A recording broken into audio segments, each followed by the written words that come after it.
గురించి చర్చించాలనుకుంటున్నాను. పావన నవజీవన బృందావన నిర్మాతలు, రాబోయే యుగం దూతలు, విద్యార్థులు. ఈ విద్యార్థులే రేపటి పౌరులు. విద్యార్థులు తెలంగాణ పునర్నిర్మించడంలో చాలా కీలక పాత్ర పోషిస్తారు. కాబట్టి విద్యార్థులు ఇప్పటి నుంచి బాగా చదువుకొని విద్యావంతం కావాలి. మన తెలంగాణ ప్రాంతం అన్నింటిలో వెనుకబడింది. కాబట్టి విద్యార్థులు సమస్యలన్నింటినీ పరిష్కరించాలి. మన తెలంగాణ వ్యవసాయంలో బాగా వెనుకబడింది. కాబట్టి విద్యార్థులు బాగా చదువుకొని తెలంగాణ వ్యవసాయ అధికారులుగా వ్యవసాయదారులుగా స్థిరపడి ఆ వ్యవసాయంలో మార్పులు చేసి వ్యవసాయ సమస్యను పరిష్కరించాలి. ఎలా అంటే మనకు నీటి సదుపాయాలు కూడా అంతగా ఉండవు.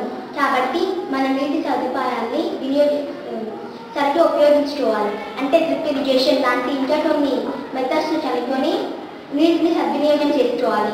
మన తెలంగాణ ప్రాంతంలో బీడు భూమి ఉంటుంది. కాబట్టి ఆ ఉన్న భూమిలోనే ఎక్కువ పంటలు పండించేలా చూడాలి.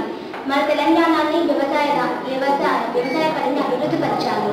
మన తెలంగాణ ప్రాంతం పారిశ్రామికంగా హైదరాబాద్ తప్ప అన్ని జిల్లాలు వెనుకబడి ఉన్నాయి. కాబట్టి ఆ జిల్లాలు కూడా అభివృద్ధి చెందేటట్లు విద్యార్థులు పరిశ్రమలపై అవగాహన తెచ్చుకొని వాటిలో చర్యలు చేపట్టి ఇంకేమైనా పనులు ఉంటే వాటిని చేసి అవగాహనతో పరిశ్రమల్లో కొన్ని వస్తువులను కనుక్కొని పరిశ్రమలను అభివృద్ధి చేయాలి. మన తెలంగాణ రాష్ట్రం చాలా నిరక్షరతగా ఉంది. కాబట్టి ఇప్పటి విద్యార్థులు బాగా చదువుకొని మళ్ళీ వాళ్ళు ఇంకా నిరక్షరాస్యత ఉండకుండా చూడాలి. ఎలా అంటే వాళ్ళు పాఠశాలలు నిర్మించి అందులో నాణ్యమైన స్వచ్ఛమైన విద్య అందేలా చూడాలి. ఆ విద్యలో కలుషితం ఉండకూడదు.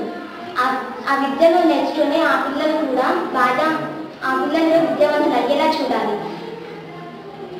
మన తెలంగాణ అందరూ అభివృద్ధి చెందలేదు. కాబట్టి మనము ఇంకా మన విద్యావంతులం అయ్యి కొన్ని వస్తువులను కనుక్కొని మన రాష్ట్ర ప్రఖ్యాతిని పెంచాలి. ఇక్కడ చదివిన విద్యావంతులు వేరే దేశాలకు వెళ్ళకుండా ఇక్కడనే ఉండి ఈ రాష్ట్రాన్ని అభివృద్ధి చేసేలా చూడాలి. ఇంకా భూమి మీద కాకుండా మన తెలంగాణ ప్రాంతం పేరుని ఆకాశంలో కూడా ఉండేలా చూడాలి. మన తెలంగాణ విద్యార్థులు